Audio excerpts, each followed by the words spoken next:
You share over 99% of your DNA with chimpanzees, but if you put 10,000 chimps in an arena, you would get absolute chaos, while 10,000 humans can sit quietly and watch a game. We built massive civilizations, engineered microscopic technology, and conquered every corner of the planet. Yet physically, we are one of the softest, slowest, and weakest large mammals to ever exist. The most dangerous creature ancient humans ever had to survive was not the saber-toothed cat, the cave hyena, or the mammoth, but rather the terrifying, unpredictable beast staring right back at them in the mirror. For millions of years, early hominids were squarely in the middle of the food chain, constantly dodging apex predators that were bigger, faster, and armed with lethal teeth. But then something bizarre happened. As our ancestors learned to make sharp tools and hunt together, the external threats stopped being the primary thing keeping us up at night. The moment we became the top predator in the landscape, the biggest threat to a human family became the neighboring group of humans living just over the ridge. Imagine walking through a dense forest 50,000 years ago with complete silence around you, knowing that a lion might pounce from the tall grass. That lion acts on pure, predictable instinct, so if you know its habits, you can avoid it. Now imagine walking through that same forest, knowing another group of humans is tracking you, using the exact same intelligence, stealth, and tool-making skills that you use. They can set traps, lie, pretend to be friendly, and plan an ambush weeks in advance. That psychological shift turned our own species into the ultimate nightmare for survival. This arms race of human against human did not just change how we fought. It completely reshaped the physical, evolutionary path of our bodies and minds. You might think our brains grew massive just so we could figure out how to make fire or chip flint into arrowheads. But making a spear is actually pretty simple once you see someone else do it once or twice. The real engine behind our exploding brain size was the sheer cognitive strain of trying to outsmart other people who were actively trying to outsmart us. Scientists call this the social intelligence hypothesis, and it suggests our minds expanded to track complex web of relationships, lies, and alliances. Think about the mental energy required to remember who owes you a favor, who stole food last week, and who is secretly plotting to take over leadership of the tribe. It requires holding multiple hypothetical realities in your head at the same exact time. And as soon as one human got slightly better at reading minds and detecting deception, everyone else had to catch up or risk being eliminated from the gene pool. This constant internal pressure created a strange evolutionary puzzle that baffled biologists for decades. If being smarter makes you more dangerous, why are modern humans physically so much weaker and less aggressive than our ancient ancestors? If you compare a human skeleton from 50,000 years ago to a skeleton from 10,000 years ago, the newer one looks almost fragile. Our bones became thinner, our muscle mass dropped significantly, and our skulls actually shrank. This brings us to the first massive twist in our evolutionary story. Humans did not conquer the world by becoming stronger or more violent, but by accidentally domesticating ourselves. Just as humans bred wild, aggressive wolves into friendly, obedient golden retrievers by selecting against aggression, ancient human groups did the exact same thing to each other. In a tight-knit hunter-gatherer tribe, a male who was overly violent, volatile, or unwilling to share was a direct liability to everyone around him. So the rest of the group would band together in secret, wait until that hyper-aggressive individual was sleeping, and execute him. Over thousands of generations, this silent capital punishment systematically weeded out the most reactive, aggressive genes from our collective pool. By eliminating the ultra-violent bullies, we lowered our baseline adrenaline levels and allowed our faces to flatten, our brow ridges to shrink, and our temperaments to soften. We became cooperative enough to live in larger groups without constantly tearing each other apart at the slightest disagreement. But this newly minted friendliness came with a dark, hidden catch that made us infinitely more lethal than before. The very same evolutionary mechanism that allowed us to be wonderfully kind to our inner circle created a terrifying capacity for cold, calculated cruelty toward anyone outside of it. Consider how a wolf pack operates compared to a human tribe. A wolf will defend its territory violently, but it will rarely orchestrate a systematic campaign to track down and eliminate a neighboring pack to steal their den.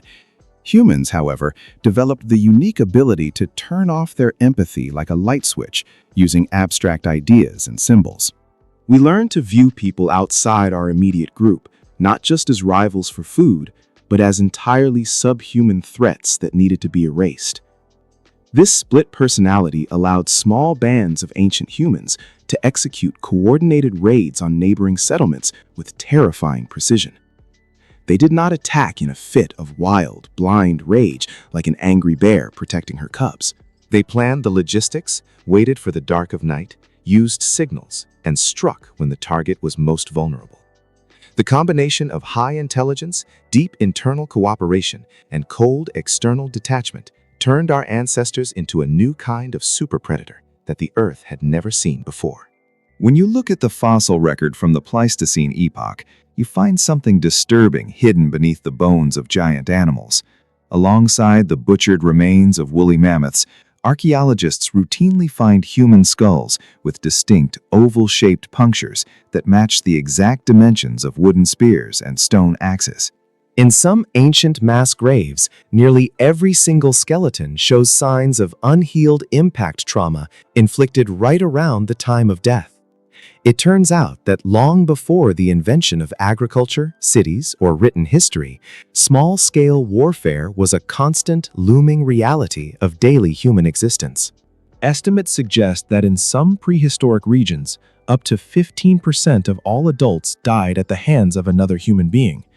To put that into perspective, that is a rate of violent death significantly higher than almost anything experienced by modern societies during the deadliest wars of the 20th century. So how did our ancestors survive in a world where the most dangerous threat was literally their neighbor? They developed an incredible subconscious detection system for human intent that we still use every single second of our lives today. Your brain can process a human face in less than a tenth of a second and make an instant, automatic judgment about whether that person is trustworthy or dangerous. We evolved whites in our eyes, known as sclera, which is unique among primates, specifically so we can track exactly where another human is looking from far away.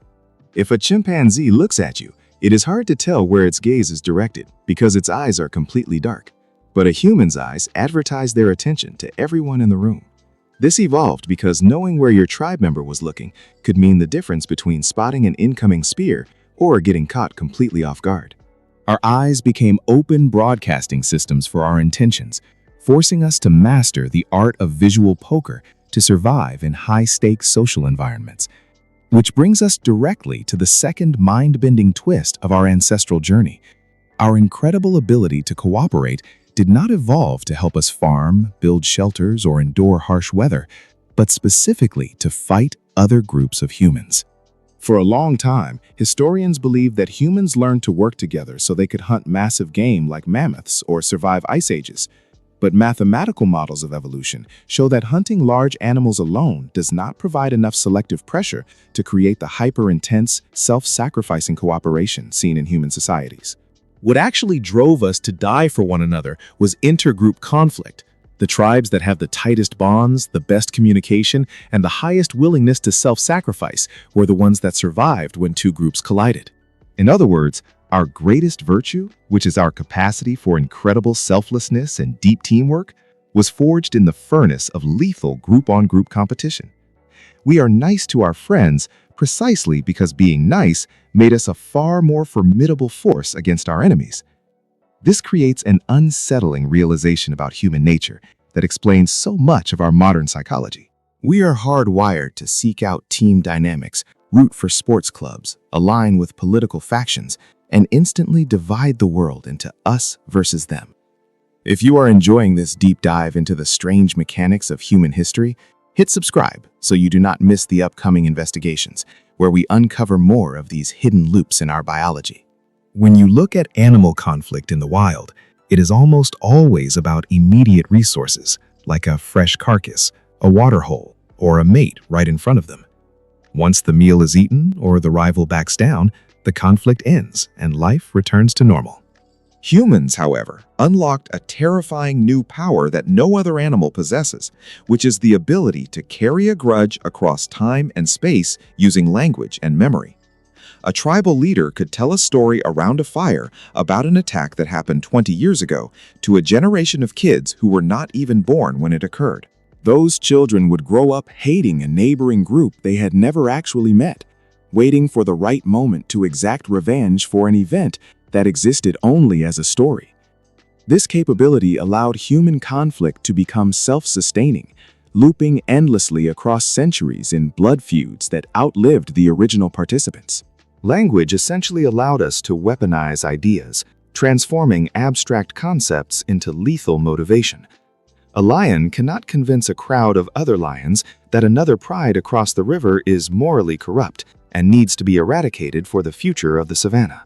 But a human communicator can use words to turn a peaceful community of gatherers into an organized military unit ready to march into dangerous territory. This ability to organize large numbers of strangers around shared myths and stories gave rise to a whole new dynamic on the planet. Suddenly, the most dangerous human was no longer the biggest, strongest warrior with the heaviest club. The most dangerous human became the individual who could tell the most compelling story, uniting hundreds or thousands of people under a single shared purpose. Physical strength was dethroned by narrative power, changing the rules of survival forever. This dynamic leads directly into the third shocking twist of our development. Language did not primarily evolve for us to share facts about the physical world, but rather to gossip, manipulate, and police each other's behavior. When we think of language, we tend to think of useful survival information, like telling someone where the fruiting trees are, or warning them about a nearby snake. But when researchers analyze actual human conversations today, over 70% of casual talk revolves around social relationships. Who is doing what? Who is trustworthy? And who is breaking the rules? Back in the Pleistocene, gossip was not just silly drama, it was an essential defense weapon against internal threats. If a member of the tribe was secretly planning to hoard food or murder a rival, word would spread through the social network long before the action could take place. Gossip allowed weak individuals to form secret coalitions, share intelligence, and neutralize dangerous people before they could strike. It was an invisible, highly effective surveillance system running silently in the background of every ancient human campsite. This meant that your social reputation within the tribe was quite literally a matter of life or death. If the group decided you were untrustworthy, selfish, or dangerous, they could simply exile you into the wilderness. For a hairless ape with no claws or sharp teeth, being cast out from the tribe was an absolute death sentence, far more certain than fighting a predator. The threat of social rejection became so intense that our brains evolved to process emotional pain using the exact same neural pathways as physical pain. When you feel the sting of being left out or criticized today, your brain reacts as if you have just been physically burned or stabbed. That is not an evolutionary accident, but a direct defense mechanism handed down from ancestors who survived by staying in the good graces of their group. Being liked meant staying inside the circle of firelight. Being disliked meant being pushed out into the dark where the real monsters were waiting. Yet, despite all these intense social controls, early humans still faced an existential problem that threatened to wipe us out completely. As tribes grew larger than about 150 individuals, the social web became too complex for any single mind to keep track of through gossip alone. The system would begin to break down, trust would collapse, and the group would violently split apart into competing factions. For hundreds of thousands of years, this invisible limit kept human populations small, scattered, and locked in a perpetual cycle of growth and violent collapse. Every time a community got too successful, internal paranoia and power struggles would tear it down from the inside out. We were caught in a trap created by our own dangerous nature, unable to build anything larger than a small village without turning on ourselves. This brings us to the fourth major twist in the story. The birth of religion and complex rituals was not just a way to explain the unknown, but an essential technology designed to prevent humans from slaughtering one another. To overcome the constant internal threat of conflict, ancient humans began projecting ultimate authority onto invisible, supernatural beings who were always watching. If you believe that an all-powerful spirit will strike you down with lightning, or punish your family if you murder your neighbor, you are far less likely to do it, even if you think you can get away with it in the dark. Gods became the ultimate automated moral police officers of the prehistoric world. By sharing a belief in the same unseen ancestors or deities, thousands of total strangers could suddenly trust each other without needing to know each other personally. They wore the same body paint, performed the same dance rituals, and wore the same symbolic talismans, signaling instantly that they played by the same set of moral rules. This psychological breakthrough allowed us to scale up our societies from small tribes of 100 people into massive chiefdoms and eventually sprawling empires. When two strangers met on an ancient trade route, they no longer had to instantly reach for their weapons out of fear. If they both wore the symbol of the same sun god, they knew they shared a common code of conduct that forbade them from killing one another on sight. Religion acted as a massive software patch for human nature, suppressing our deadly paranoid instincts and enabling unprecedented levels of trade, cooperation, and city building. However, this newly found ability to unite millions of people under a single identity created a terrifying new monster on a global scale. While it stopped humans from killing members of their own group, it radically amplified the scale and destruction of conflicts between different groups. Instead of small bands of 15 warriors skirmishing in the woods over a hunting spot, we created massive, organized armies capable of laying waste to entire cities in the name of competing belief systems. The dangerous ape had not been tamed at all. It had simply learned how to organize its violence on an industrial scale.